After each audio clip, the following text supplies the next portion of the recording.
আওয়ামী ফ্যাসিবাদীদের কোনোভাবেই নির্বাচনে অংশগ্রহণ করতে দেওয়া হবে না, চাঁদপুরে উপদেষ্টা মাহফুজ। সরকারের অগ্রাধিকার গুম খুনের বিচার। বাংলাদেশ বিরোধী আওয়ামী লীগ ফ্যাসিবাদীদের কোনোভাবেই নির্বাচনে অংশগ্রহণ করতে দেওয়া হবে না। গণতন্ত্রের বাইরে সরকারের ভিন্ন উদ্দেশ্য থাকলে ভালো হবে না, মন্তব্য আমির খসরুর। নিরপেক্ষ সরকার ছাড়া সব সংস্কার অসম্ভব, দিনাজপুরে ডক্টর শফিকুর। যানজট এড়াতে রাজধানীর বিজয় সরণিতে নতুন নিয়ম কার্যকর। জাহাঙ্গীর গেট থেকে আসা পরিবহন ডানে মোড় নিতে পারবে না। বিজয় সরণিতে আসার আগেই তারা রাইট টার্ন করে তারা চলে যাবে, যাতে করে বিজয় সরণিতে তারা অতিরিক্ত চাপ সৃষ্টি না করে। জ্বালানি খাতে অনিয়ম দুর্নীতির বিচারে বিশেষ ট্রাইব্যুনাল করা দরকার, মন্তব্য উপদেষ্টার। জানালেন সব প্রকল্প হবে উন্মুক্ত প্রতিযোগিতার মাধ্যমে।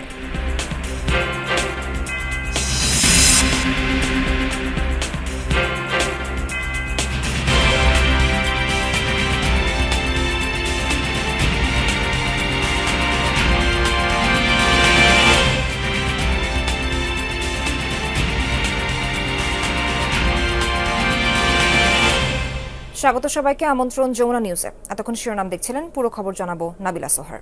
আওয়ামী লীগ ফ্যাসিবাদীদের কোনোভাবেই নির্বাচনে অংশগ্রহণ করতে দেওয়া হবে না বলে মন্তব্য করেন অন্তর্বর্তী সরকারের উপদেষ্টা মাহফুজ আলম।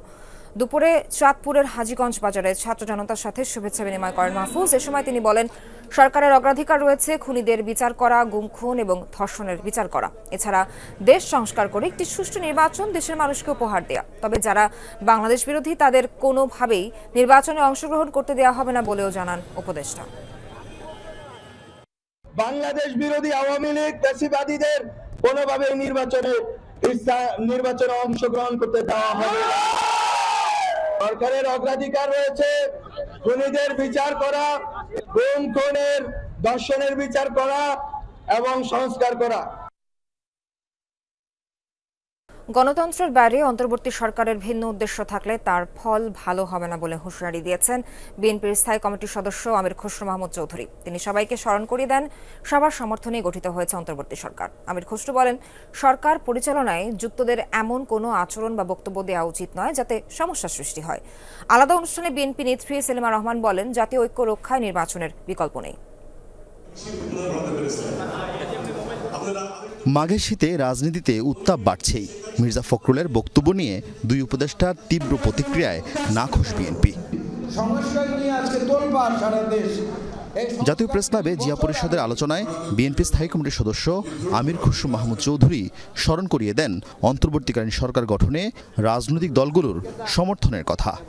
নির্বাচনের মাধ্যমে ক্ষমতা হস্তান্তর বিষয়ে যদি অন্য কোনো পরিকল্পনা থাকে গণতন্ত্রের বাইরে, সেটা বোধ হয় ভালো হবে।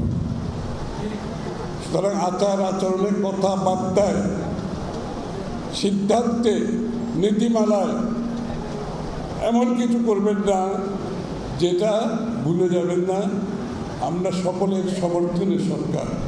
অনির্বাচিত সরকার যতদিন বেশি ক্ষমতা থাকবে তত বেশি গণবিচ্ছিন্ন সিদ্ধান্ত আসতে থাকবে, এমন অভিযোগ এই বিএনপি নেতার। নির্বাচিত সরকার দেশ পরিচালনা যত বেশি দিন করবে তত বেশি গণবিচ্ছিন্ন সিদ্ধান্ত আসতে থাকবে। নির্বাচন হচ্ছে গণতন্ত্রের বাহক, ইট ইজ এ ক্যারিয়ার। এটাকে বাদ দিয়ে কোনো গণতন্ত্র আসবে না, কোনো অধিকারও আসবে না, কোনো জবাবদিহিতা আসবে না, কোনো দায়বদ্ধতা আসবে। প্রেস ক্লাবে আরেক অনুষ্ঠানে বিএনপি স্থায়ী কমিটির সদস্য সেলিমা রহমান বলেন, জনগণের সরকার ছাড়া অন্য কোনো সরকার জনগণের অধিকার নিশ্চিত করতে পারবে না। নির্বাচন না হলে পরে আমাদের নানা রকম সমস্যা দেখা দেবে এবং গণতন্ত্র ফিরে আসবে না। গণতন্ত্রের মেইন হলো মৌলিক অধিকার, যেটা মানুষের ভোটের অধিকার। এ সময় নিরপেক্ষ নির্বাচনের জন্য আগামী দিনে বিএনপি কর্মসূচি দিতে পারে বলেও ইঙ্গিত দেন নেতারা।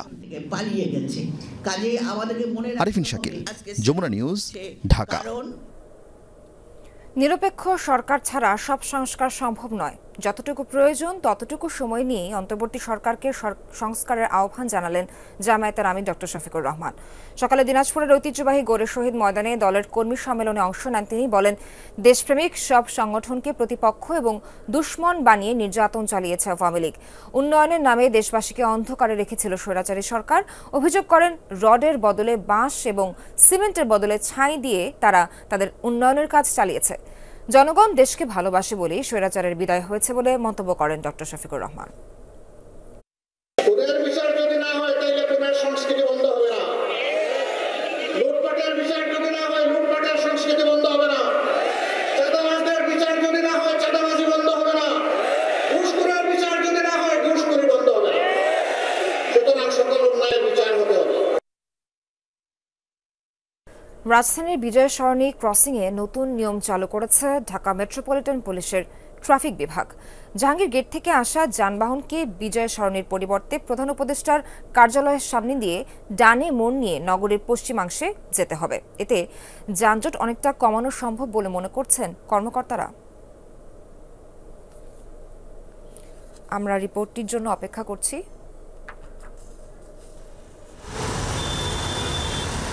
পূর্ব ঘোষণা মতে শনিবার সকাল থেকেই কার্যকর করার কথা ছিল নতুন নিয়ম, কিন্তু সকাল 10:30 পর্যন্ত পরিবহন চলে আগের নিয়মে। নতুন নিয়মের প্রস্তুতিতে খানিকটা সময় নেয় ট্রাফিক বিভাগ। সব প্রস্তুতি শেষে সকাল 11:15টার দিকে বন্ধ করা হয় জাহাঙ্গীর গেট থেকে আসা পরিবহনের ডানে মোড়। রাস্তার মাঝখানে রশি দিয়ে পরিবহনগুলো ডানে মোড় আটকে দেয় ট্রাফিক বিভাগ। এ সময় বিভিন্নভাবে প্রচারণা চালানো হয় নতুন নিয়ম সম্পর্কে। 2 দিন ধরে প্রচারণার পর তৃতীয় দিন যখন চালু করা হয় নতুন নিয়ম, তখনও অনেকে জানতেন না ডানে মোড় বন্ধের বিষয়টি। এ নিয়ে মাঝে মধ্যেই তর্ক বিতর্ক হয় ট্রাফিক সদস্যদের সঙ্গে। নতুন নিয়মে ধানমন্ডি, মোহাম্মদপুর, আদাবর, গাবতলী সহ ঢাকার পশ্চিমাংশের পরিবহনগুলো জাহাঙ্গীর গেট থেকে এসে প্রধান উপদেষ্টার কার্যালয়ের সামনে দিয়ে ডানে মোড় নিতে হবে। এরপর বিআইসিসি বা আগারগাঁও ক্রসিং ব্যবহার করে যেতে হবে নির্ধারিত গন্তব্যে। এইখানে চতুর্মুখী যে যানবাহনের যে ফ্লো, এবং আপনারা রিসেন্টলি দেখেছেন যে এখানে এলিভেটেড এক্সপ্রেসওয়ের যে প্রবেশ যে র্যাম্প, সেটি এখানে অবস্থিত এবং 2 পাশ থেকেই কিন্তু এই র্যাম্পে যানবাহনগুলো মানে আসে এবং 2 পাশ থেকে এগুলো র্যাম্পে ওঠার জন্য তারা চেষ্টা করে। তো যেই কারণে ইদানিং জ্যামটা আরও বৃদ্ধি পেয়েছে। তবে আপাতত এই ব্যবস্থা নেওয়া হলেও যানজট কমানোর স্থায়ী ব্যবস্থা নিয়ে আরও বড় পরিকল্পনা প্রয়োজন বলে মনে করেন কর্মকর্তারা। যে সমাধানটা নিয়ে এসেছি এটি খুব টেম্পোরারি একটা সমাধান। যদি এইটাকে আরও সুন্দরভাবে এটা নিয়ে আসার, এটা যদি সমাধান করতে চাই আমরা, তাহলে অবশ্যই এইটা অন্য পদ্ধতিতে যেতে হবে। যারা এখানে টাউন প্ল্যানিংয়ের সাথে যারা আছেন তাদেরকে সাথে নিয়ে, এবং যারা আমার city corporation, Dhaka metropolitan police সহ সংশ্লিষ্ট যারা আছেন সকলকে নিয়ে এটি কিভাবে এই সিগন্যালের জ্যামটা কমিয়ে নিয়ে আসা যায় সে ব্যাপারে পদক্ষেপ নিতে হবে। এ নিয়মে ইতিবাচক সাড়া পেলে এটি চালু রাখা হবে, আর যদি নেতিবাচক হয় তাহলে বিকল্প ব্যবস্থার কথা ভাবা হবে বলে জানায় ট্রাফিক বিভাগ।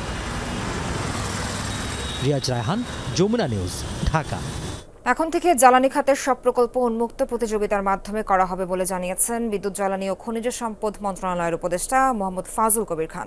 দুপুরে রাজধানীর মতিঝিলে এফবিসিসিআই এর আলোচনায় সভায় এই তথ্য জানান তিনি। এই খাতে অনিয়ম ও দুর্নীতির বিচারের জন্য জ্বালানি ট্রাইব্যুনাল করা দরকার বলেও মন্তব্য করেন উপদেষ্টা। বলেন, বেশি দামে আওয়ামী লীগের আমলে যে বিদ্যুৎ কেনা হয়েছে সেটি কতদিন টানা যাবে তা নিশ্চিত নয় বলেও শঙ্কা প্রকাশ করেন তিনি। গ্যাসের দাম বৃদ্ধি নিয়ে বলেন, যাদের বাড়তি গ্যাস লাগবে তাদের জন্যই দাম বেড়েছে। স্বাভাবিক গ্রাহকদের বাড়তি টাকা দিতে হবে না বলেও জানান ফাজুল কবির খান। রাতারাতি সব বদলে ফেলতে কোনো জাদুর চেরাগ হাতে নেই বলেও মন্তব্য করেন উপদেষ্টা। পেট্রোবাংলা ছাড়াও ভাপেক্সের বিল তো আমরা অবশ্যই পুরোপুরি ব্যবহার করবো। ভাপেক্সকে আমরা ছোট করবো না, ভাপেক্সের জন্য প্রয়োজন হলে আরো রিগ আনার ব্যবস্থা করবো, নতুন রিগ যেটা ক্যাপাসিটি সেটা আনার ব্যবস্থা করবো। কিন্তু এর মধ্যে এই যে অন্তর্বর্তীকালীন সময়ে অন্য কেউ যদি ওপেন ইয়েতে যদি ওপেন টেন্ডারের মাধ্যমে যদি কূপ খনন করতে চায়, আমরা সেই কূপ খননের সুযোগ দিয়ে দেবো। ঢাকা বিশ্ববিদ্যালয়ে ভর্তি কোটায় কিছু সংস্কার আনা হয়েছে বলে জানিয়েছেন উপাচার্য। বাদ দেওয়া হয়েছে মুক্তিযোদ্ধাদের নাতি নাতনির জন্য কোটা। তিনি দাবি করেন 2024-25 শিক্ষাবর্ষের কলা, আইন ও সামাজিক বিজ্ঞান ইউনিটের ভর্তি পরীক্ষা সুষ্ঠুভাবে অনুষ্ঠিত হয়েছে। প্রশ্ন ফাঁসের কোনো অভিযোগ পাওয়া যায়নি। এবার প্রতি সিটের বিপরীতে ভর্তি পরীক্ষা অবতীর্ণ হয়েছেন 43 জন শিক্ষার্থী। ঢাকা বিশ্ববিদ্যালয়ের 2024-25 শিক্ষাবর্ষের কলা, আইন ও সামাজিক বিজ্ঞান ইউনিটের ভর্তি পরীক্ষা শুরু হয় সকাল 11টায়। অনলাইনে বা সরাসরি সিট প্ল্যান দেখে নিজ নিজ কেন্দ্রের হলে পরীক্ষায় বসেন শিক্ষার্থীরা। এবার পরীক্ষায় পদ্ধতি ও সময়ের ক্ষেত্রে কিছুটা পরিবর্তন আনা হয়েছে। চলতি শিক্ষাবর্ষে কলা, আইন ও সামাজিক বিজ্ঞান ইউনিটে মোট আসন সংখ্যা 2934টি। আবেদন করেছেন 1,25,500 জন, অর্থাৎ প্রতি আসনের বিপরীতে লড়েছেন 43 জন শিক্ষার্থী। পরীক্ষা চলাকালীন কলা ভবন কেন্দ্র পরিদর্শন করেন উপাচার্য। জানান, এবার ভর্তি কোটায় বেশ কিছু সংস্কার আনা হয়েছে। নাতি নাতনির বিষয়টি অলরেডি আমরা কার্যকর করেছি, সেটা এখন নেই। এবং ওই কোটাতে যদি আমরা ওই মুক্তিযোদ্ধার কোটায় যদি প্রয়োজনীয় সংখ্যা না পাওয়া না যায়, সেটি অটোমেটিক্যালি মেধাতে যুক্ত হয়ে যাবে। অতএব কোনো অংশ বাদ থাকবে না, আর নাতি অংশটি বাদ দেওয়া হয়েছে। শিক্ষার্থীদের ভর্তির লড়াইয়ের সময় বাইরে উদ্বেগ উৎকণ্ঠা নিয়ে অপেক্ষায় ছিলেন অভিভাবকরা। পরীক্ষা শেষ হয় 12:30টায়। বের হয়ে আসেন পরীক্ষার্থীরা। প্রশ্নপত্র পর্যবেক্ষণ করে দেখা যায় সাধারণ জ্ঞান অংশে সাম্প্রতিক আন্দোলন বা রাজনীতি নিয়ে বেশ কিছু প্রশ্ন এসেছে। প্রশ্ন নিয়ে শিক্ষার্থীদের মূল্যায়ন মিশ্র। পরীক্ষার প্রশ্ন সহজ ছিল, কিন্তু ইংলিশে একটু হার্ড হয়েছে। রিটেন ভালো হয়েছে। সাম্প্রতিক কিছু কোশ্চেন আসছে, কোশ্চেন মোটামুটি সহজই হয়েছে, কিন্তু রাইট অ্যান্ড পার্টটা হচ্ছে একটু কঠিন ছিল। যারা পরীক্ষা দিবে ঢাকা বিশ্ববিদ্যালয়ে, তারা যেন এই কাজটা করে, যে সিলেবাসের বাইরে থেকে তারা যেন পড়াশোনা করে আসে। ঢাকা বিশ্ববিদ্যালয় সহ ঢাকার কেন্দ্রগুলোতে 71,000 এবং বিভাগীয় শহরে প্রায় 54,000 শিক্ষার্থী পরীক্ষায় বসেন। শাকিল হাসান, যমুনা নিউজ, ঢাকা। ভারতের কর্ণাটক রাজ্যের বেঙ্গালুরুতে 28 বছর বয়সী বাংলাদেশি এক নারীকে ধর্ষণের পর হত্যার প্রতিবাদে রাজু ভাস্কর্যে বিক্ষোভ সমাবেশ করছে বৈষম্য বিরোধী ছাত্র আন্দোলন। বৈষম্য ছাত্র আন্দোলনের সমন্বয়ক, জুলাই গণঅভ্যুত্থানের অন্যতম চেহারা তারেকুল ইসলাম বক্তব্য রাখছেন। তারেকুল ইসলাম,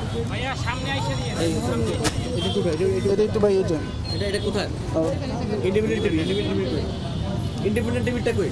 না, এটা ইন্ডিপেন্ডেন্ট কোনটা? এই যে এইখানে নাকি? না, এটা তারা কি এটা? কোন মাইক? আমার হাতে একটা মাইক দেন। আমি তো এতগুলো ধরতে পারবো না। মাপ স্যার। সামনে সামনে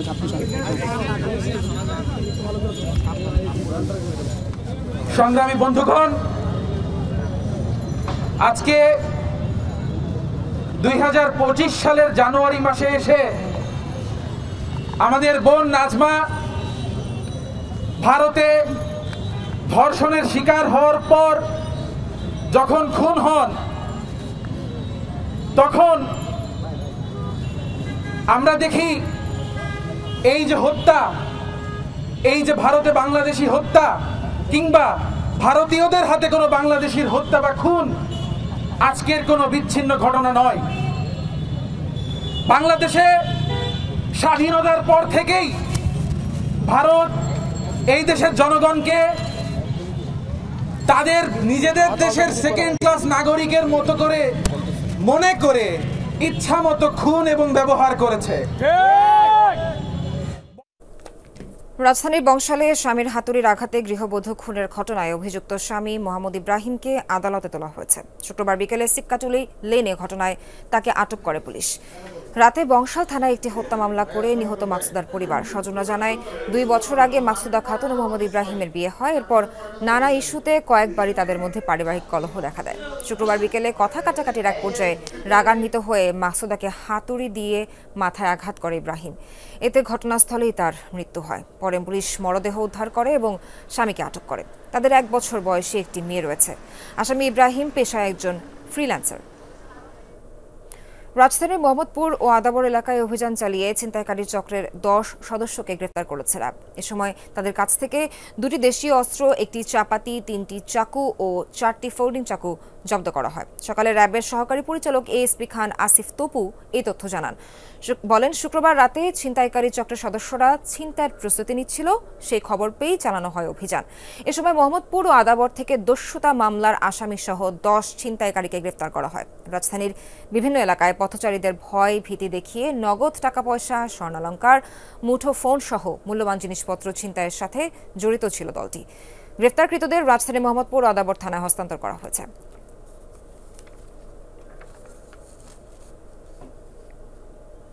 যান্ত্রিক ত্রুটির কারণে 1 ঘণ্টা বন্ধ থাকার পর মতিঝিল থেকে উত্তরা পর্যন্ত মেট্রো রেল চলাচল শুরু হয়েছে। প্রকল্প পরিচালক মোহাম্মদ জাকারিয়া জানান, দুপুরে উত্তরা উত্তর স্টেশন বৈদ্যুতিক সিগন্যাল ত্রুটির কারণে উত্তরা সেন্টারের মাঝখানে একটি ট্রেন আটকে যায়। এতে দুপুর 1:20 মিনিট থেকে বন্ধ হয়ে যায় মেট্রো রেল সেবা। তাই ঘণ্টাখানেক ট্রেন চলাচল বন্ধ থাকে। মেট্রো রেল সেবা বিঘ্নিত হওয়ায় প্রচণ্ড ভিড় দেখা যায় স্টেশনগুলোয়। অপেক্ষা করতে দেখা গেছে হাজারো যাত্রীকে। পরে কারিগরি টিমের সহায়তায় মেট্রো রেল চলাচল স্বাভাবিক হয়। রোড শো কিংবা কারো পরামর্শ নয়, ব্যবসার পরিবেশ ও নীতি কাঠামো দেখে বিনিয়োগ করবে বিদেশিরা। ডিবেট ফর ডেমোক্রেসির আয়োজনে যোগ দিয়ে মন্তব্য করেন অর্থনৈতিক বিশ্লেষক মামুন রশিদ। বলেন, ব্যবসায়ীদের পরিবর্তে বিগত সরকারের মদতপুষ্টরা করেছেন বিদেশ সফর। আমাদের সাথে সরকারি দল হিসেবে অংশগ্রহণ করছে।